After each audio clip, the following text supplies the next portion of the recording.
Stroke వచ్చిన ఎంతసేపటి లోపల మనకి ట్రీట్మెంట్ ఇస్తే వాళ్ళు మళ్ళీ మళ్ళీ రివైవ్ అవుతారు?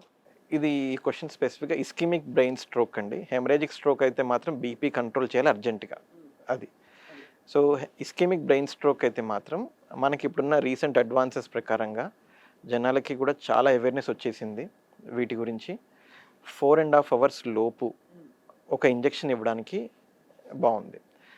దానికి గైడ్‌లైన్స్ ప్రకారంగా ఆ ఇంజెక్షన్స్ ఇచ్చిన వాళ్ళల్లో డ్యామేజ్ కంట్రోల్ మాత్రం చాలా బెటర్‌గా ఉంది. ఇంకోటి లైఫ్ సేవింగ్ డ్యామేజ్ కంట్రోల్ ఎఫెక్టివ్‌గా ఉందన్నమాట.